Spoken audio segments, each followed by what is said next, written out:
Piece के लिए कोई मेडिसिन या पिल ही खानी पड़ जाएगी, क्योंकि जो लड़कियां शादी करने वाली हैं या जिनकी शादियां भी हो गई हैं, अगर वो ये ड्रामा देखेंगी तो उनका मेंटल पीस शदीद किस्म का बर्बाद हो जाएगा।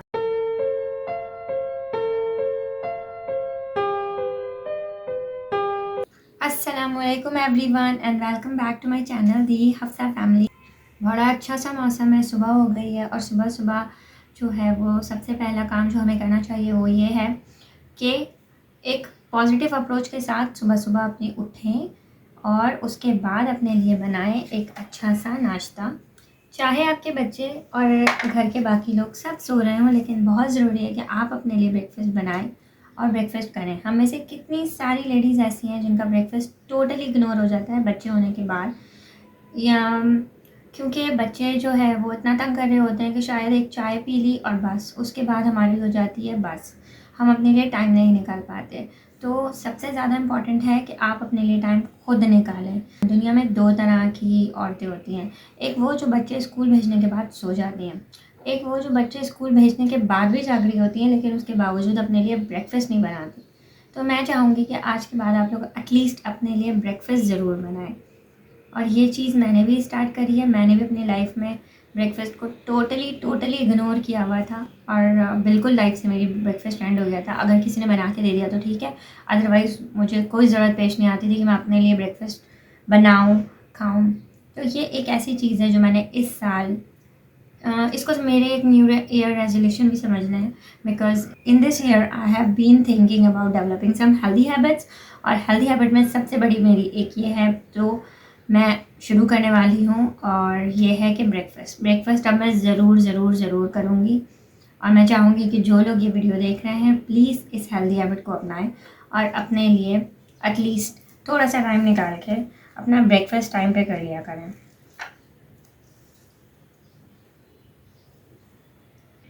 चलो नाश्ता तो अब हो गया, अब नाश्ते के बाद जो है वो थोड़ी बहुत बात कर लेते हैं। हमें अपने मुल्क को बदनाम किया हुआ है, पाकिस्तान में ये नहीं है, पाकिस्तान में वो नहीं है। हमारे जो मुल्क के हुक्मरान हैं जो हमारे सरों पे बैठे हैं वो चाहते हैं कि हम हेल्दी हैबिट्स अपनाएं, और हमें लगता है कि वो लोग जो है वो ऐਵੇਂ ही हरकतें कर रहे हैं। नहीं भाई नहीं, ऐसा नहीं है। वो चाह रहे हैं कि हम नाश्ता और अपना खाना और अपना रात का खाना सब टाइम पे करें।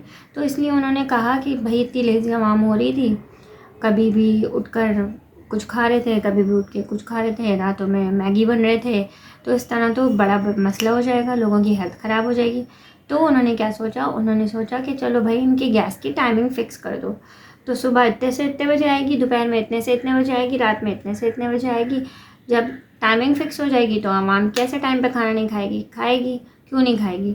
तो इन्होंने लॉन्ग रन में ये आपके भले के लिए किया है, और उसमें भी आप अपनी गवर्नमेंट और अपने हुकूमत और अपने सारे आला अहदेदारान को जो है वो सिर्फ बातें सुनाते रहते हैं कि भाई हमारे मुल्क में तो ये नहीं है, हमारे मुल्क में तो वो नहीं है। अगर आप सोचें तो ये सिर्फ़ और सिर्फ आपके लिए हुआ है। और फिर आ जाता है बिजली की तरफ। अब बिजली महंगी है, बिजली महंगी है, बिजली महंगी है। बिजली महंगी भी सिर्फ आपके फ़ायदे के लिए की गई है। अब खुद सोचें, जितनी ज़्यादा बिजली सस्ती करेंगे उतनी ज़्यादा हम जो हैं वो लेज़ी तरीन होते जाएंगे और अपनी ज़िंदगियों में इलेक्ट्रिसिटी के आइटम्स ऐड करते जाएंगे।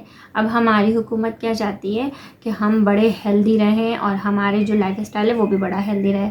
तो भाई क्या हाथ मशीन कपड़े जो है वो मशीन में ना धो, हाथ से धो, ठीक है। खाना जो है वो इलेक्ट्रिक स्टोव पे मत पकाओ, गैस की टाइमिंग दी हुई है उस पर पका लो। माइक्रोवेव का इस्तेमाल ना करो क्योंकि microwave is very dangerous for your health. फिर आ जाते हैं हम पंखे और लाइटों पे।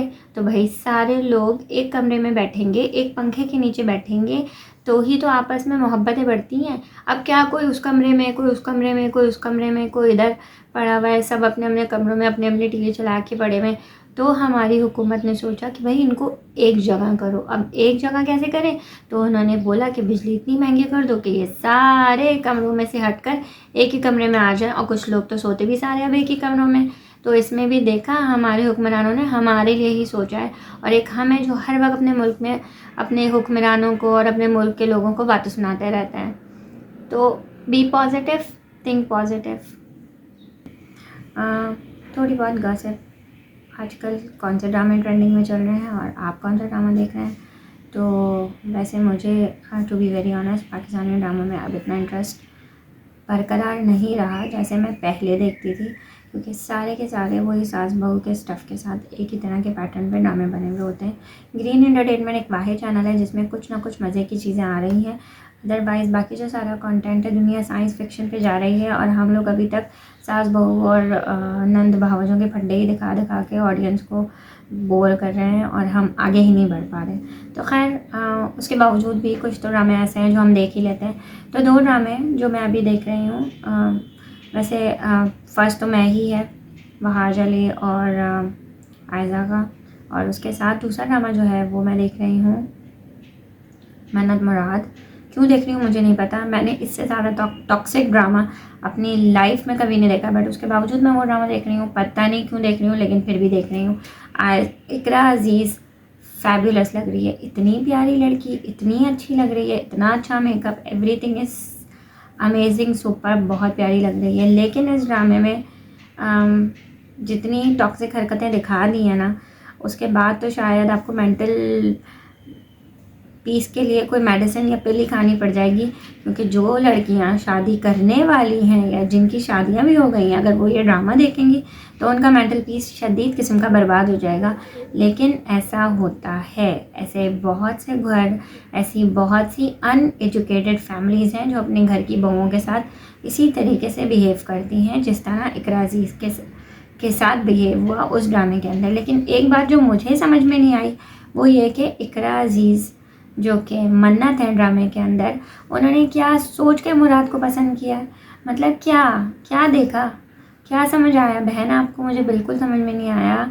आपकी फैमिली इतनी अच्छी, आप इतनी एजुकेटेड, आप इतनी वेल ऑफ फैमिली से बिलोंग करती हैं, तो अगर आपको एक बंदा पसंद आता है तो उसमें कुछ क्वालिटीज़ तो होनी चाहिए। तो वो क्वालिटीज़ ढूंढते ढूंढते मैंने पूरा ड्रामा सीरियल ख़त्म कर दिया, लेकिन मुझे एक भी क्वालिटी समझ में नहीं आई। ना बंदे के अंदर करेज है, ना बंदे के अंदर सही को सही, गलत को गलत कहने का हौसला है, ना बंदा गुड लुकिंग है, शायद गुड लुकिंग भी नहीं नज़र आया मुझे तो, ना बंदे के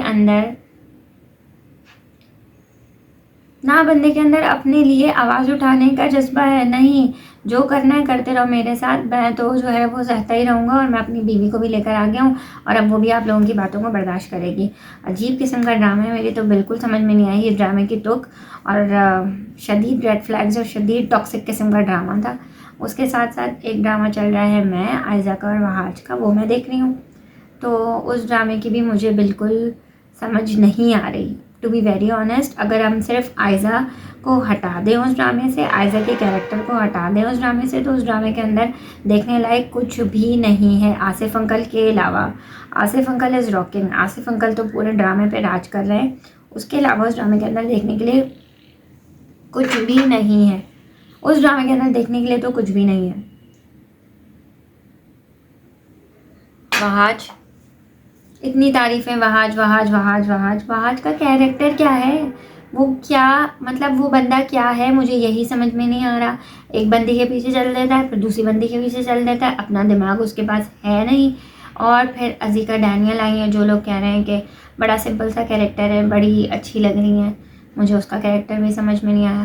पहले अपने भाई भाभियों को परेशान, अपने भाई और अपने भाभी को परेशान करती रहती है, उसके बाद आ गई है अपने शौहर के घर, तो अब शौहर को और अपने ससुर को परेशान करे जा रही है।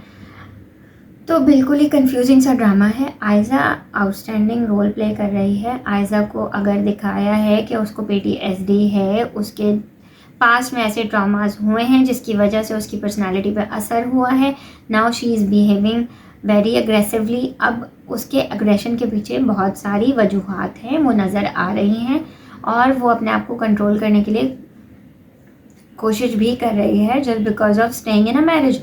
तो उसका एक कैरेक्टर एक फ़्लो में नज़र आ रहा है। उसके अलावा बाकी सारे कैरेक्टर्स कभी इधर कभी इधर कभी इधर, मतलब मुझे समझ नहीं आ रहा कि मैं अपना क्या माइंड बनाऊं कि अज़ीका सिंपल है, एक तरफ मैं सोचती हूँ अज़ीका जो है वो एक सिंपल लड़की है, आयरा बहुत सिंपल सी लड़की है।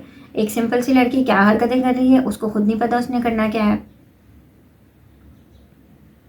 उसके बाद आ जाते हैं Asif uncle. Asif uncle is completely rocking this show. मतलब क्या पर्सनालिटी है बंदे की। उसने वहाज को पीछे छोड़ दिया। जब वो स्क्रीन में मौजूद है तो कोई वहाज को देखना पसंद नहीं करता।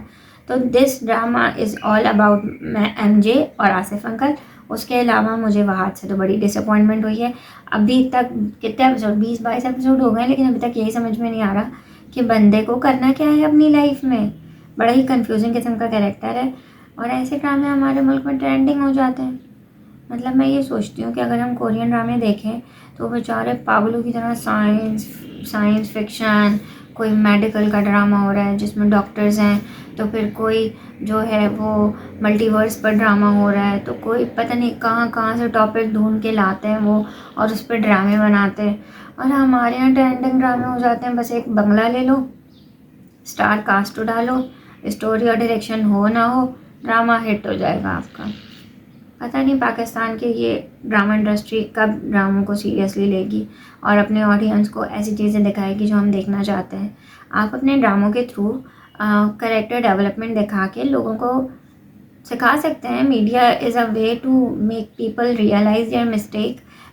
मीडिया के थ्रू बहुत कुछ हो सकता है, लेकिन हमारे जो ड्रामे हैं उसमें सिर्फ और सिर्फ सास बहू, टॉक्सिक किस्म की सास दिखाई जाती हैं, फिर उनके साथ उनके टॉक्सिक किस्म के हस्बैंड दिखाए जाते हैं, जिसकी वजह से सारी की सारी लड़कियों को शादी पे से भरोसा ही उड़ गया। उनको लगता है कि शादी करने के बाद यही सब होता है। ऐसा नहीं है भाई, रियल लाइफ बहुत डिफरेंट होती है ड्रामों से। हाँ, अब मसला ये है कि ऑडियंस ही हमारे यहाँ ये देखना चाहती है, तो वो लोग सोचते हैं कि क्या ज़रूरत है भाई साइंस वाइंस पर ड्रामे बनाने की, यही ड्रामे बनाओ, ये लोग यही देखेंगे और इसी में खुश रहेंगे।